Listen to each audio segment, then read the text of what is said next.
Welcome, folks, and welcome to another edition of Weekend Preview, proudly brought to you by Gigawin. Just go to www.gigawin.io and place your bet. USDT money they enter. So just place your bet, and of course you can watch all our episode talking about bet code and place your bet. Pick your games and place your bet. You can go to the description button, click the link there. You go straight to the landing page, place your bet, register, and let's start winning on Gigabet. This weekend preview is another, another way. Not just be reviewing game, previewing game, blah, blah, blah, because Arsenal have run to Dubai. Yes, Arsenal have run to Dubai. Again, they want to go and look for another mojo so that they have a very good second half of the season. Remember, they've done it back-to-back.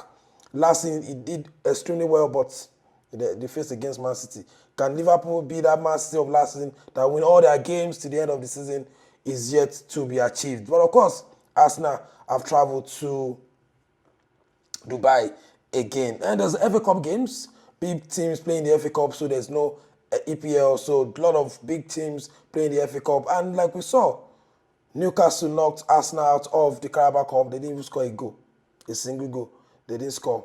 It ended them 4-0 on aggregate, and Liverpool trashed Spurs. Trashed Spurs 4-0 at home, and that's them like 4-1 on the aggregate, and it's going to have Newcastle against Liverpool in the final of the Carabao Cup. This is the back-to-back finals for Liverpool. Remember, club won the Carabao Cup before he left last season, and Slots have been doing well in that team. Van Dijk scoring, Salah scoring, and like I tweeted, two guys talking about Gravenberch and of course Szoboszlai, fantastic midfielders, and of course you have McAllister still in the mix. These guys are doing well for Slots. But we're not talking about the games, we are talking about what happened last month, talking about the January transfer window, the winter transfer window in the Premier League, and teams did a lot of businesses, a lot of money, exchange, and a lot of, because right now it's a time for clubs to sit down and prepare for their target objectives for the rest of the season. Because now there's no second chance. If you want to buy players, if you fail to buy it over the transfer window in the last month, that means you have 5 months, to sort yourself before another transfer window opens. So some clubs did extremely, did good business, but I'm going to pick out 3 clubs that caught my attention. I felt they did relatively good based on the squad they have and based on the ambition of the club. And I'll go first with Aston Villa. And Aston Villa did extremely well, I believe, because when it comes to replacements, when it comes to filling the vacuums, when it comes to bringing bodies to the team, I think they've done, and of course adding quality, I think they've done the best business for me. Yes, I have to come out and say it. They've done the best business for me because if you look at it, they sold Duran for 77 million euros to Al Nassr. And what they do, they convert the money to bring 4 good signings. They brought Rashford on loan from Man United, and you know that the wages of Rashford is killing. So if you don't have a lot of money in the bank, you can't even pay the wages of Rashford. So for them to convince him to come to Aston Villa, that means they must have agreed a large chunk of his salaries and wages to come to Aston Villa. That's good business. Because if Rashford is not doing well at Man United, there are a lot of toxic, bad blood over there. It's coming to a fresh environment and a fresh start for him. And we know Emery very well is a guy that will give you that freedom and that tactical prowess. So Rashford, another good business because it looks like, Watkins could be injured for a few weeks. So it's a good one for him, coming straight. And of course, Duran is out of the way. Diaby, they sold him over the summer. So you have to hit the ground running. Dissect on loan from Chelsea. They need to be, if you look at, Aston Villa from last season, they have a good squad. They have a good defense line. But it looks like they'll be considerate of goals, and Emery need to block the loopholes. The pipe don't the burst. They need to block them. So Dissect from Chelsea on loan, good one. And they bought Marlin from Dortmund, right back, for 22 million euros. Good one for that left flank. And the manager that always loves the cutback. You remember what he did with Bellerin at Arsenal? Cutback, go, and he brought another winger, Asensio, from PS. I'm really skeptical about Asensio because of injury records, but it's a good quality anytime he's fit. Let's move to the next one. Let's talk about Man City. Man City vex in this transfer window. As in when they talk about, they did the meeting, maybe board meeting, and Pep told them, see, if you guys want me to wrestle or salvage something from this season, I need to bring bodies into the team. And this guy, went all out and spent over 100 million euros on 4 major transfers. So let's start with Abukadil Kusanov.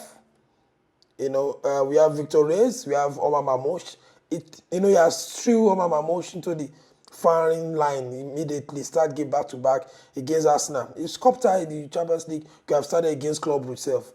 So back-to-back and of course, before the transfer window closes, he signed then Nico Gonzalez, and that makes over 100 million euros spent by Pep Guardiola. But I'm saying he's a checkbook manager. This guy always goes for what he wants, and he goes all out to buy them. Lastly, on my transfer preview, because we are heading to that later part of the season where every point is very important. I have Man United against adding Evan, the button from Arsenal youth, and you have Patrick Dogo, 30 million from Lens. And the funny thing about this is because the way Amorim plays, 3 at the black, he uses the wing backs as a strength. They attack, and when they defend in multiples. So if you're having 3 at the back, if your wing back comes back, that will be 5 at the back. If you're attacking, you have more body attacking because the wing backs will join the attacking, and of course even join the midfield to do the winning of the ball. So it's actually a good formation if you have personnel to execute it for you. And I think it's building that because Manesha is not up to it. He has loaned Manesha to Holland, and he's only have maybe Dalot and of course Mazraoui in the fold for wing backs. So he's beginning Patrick Dogo to come in as a wing back to solve that issue because Luke Shaw has have a setback and will be out for further weeks. So he needs a wing back to perfect his formation because I don't think he's going to change that formation. And unfortunately for them again, Martinez is injured. So there's no way he will not get a win back because that's one of the strengths of his philosophy, the 3 at the back formation. So for Amorim, he needs to hit the ground running because they are closer to relegation, they are closer to the top half of the table. And that's my transfer preview. If you have any transfer that caught your fancy, you can drop a comment under this video and let's dissect it together. Let's make videos together. Let's talk about it. So you can follow me on Twitter, Puja Media. That's where you drop all the content. That's where we can have the conversation. Let's talk about the transfers. Are you, which club, did the business for you in this transfer window for me? Like I said, Aston Villa sold Duran and brought in 4 new bodies, quality bodies, to fill the vacuum, ahead of a very, very long second half of the season. Amorim got a win back, and of course, Man City went into the market for good signing to salvage something. If they can't win the league, maybe they can fight and enter the top 4. Because if you're not going for the Champions League, that means you're not a top club. Thank you guys for watching, and this is Premier League preview, proudly brought to you by GigaWin. Go to www.gigawin.io and place your bets. Like you guys know, my name is Sulaiman Adebayo. Football fans call me Puja. Like I always say, the higher the risks, the higher the expected return. May our ticket be green. Bye for now.